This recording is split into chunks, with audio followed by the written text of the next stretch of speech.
ધોરાજીના પ્રખ્યાત ગાંઠિયા આપણે બધા ભાઈબંધો રહેતા હેરે ખાવા ગયા ને આપણો ભાઈબંધ જીબડા લવરાનો જીબડા ખાતા ખાતા થપ્પો કર્યો. હવે આ વ્લોગમાં મને લાગે નકરો ખાવા પીવાનો જ વ્લોગ. એક ભાઈ ભૂકો સોડા મગાવી ને એક ભાઈ સિંગ સોડા મગાવી. સોડાનો સ્પોન્સર આ ભાઈ હતો એટલો દયા ભાવી ને ચહેરો બતાવવા માંગતો નથી. अच्छा हमको सिखा रिया है. બીજે દી ભાઈબંધને ઉભો રાખવો પડ્યો. આપણે ખુદ ટ્રિપલ સવારીમાં જ ભાઈબંધને બેહાડવો ક્યાં. આ ભાઈબંધ તારે રીલ શૂટ કરીને આપણે રાતે ગયા રખડવા સ્ટેશન રોડ બાજુ. બધા ભાઈબંધોએ ગાંઠિયા ખાલી હતા. મેં મારા કેમેરામાં વાળ જોઈ લીધા કે હરખા હે કે નહીં. આ ભાઈબંધ રાજકોટ થી ધોરાજી આવ્યો અને કોણ કહે કે ચડા ઘરે પરવાની વસ્તુ છે. તમારે સડામ પહેરવાનો બહુ શોખ જ હોય તો ઘરે પહેરીને આટા મારે ઓહરીમાં ફળિયામાં એટલે ડાયલોગ સાંભળીને તો ને આ ભાઈ દાંત કાઢવા માંડ્યો. ઘર ભેગું થાને ભાઈ.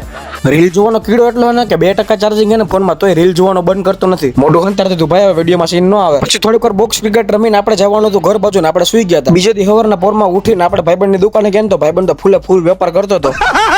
હવે ફાઇનલી ને બધા થેલા પેક થઈ ગયા ને આ ભાઈબંધ જાય છે અમદાવાદ. એને બસમાં બેહાડીને આપણે બધા ભાઈબંધો પાન ખાઈને વહી ગયા હતા ઘરે. આવા જ બ્લોગ જોવા માટે ફોલો કરી નાખો. મળીએ બધાને કાલે. જય શ્રી રામ.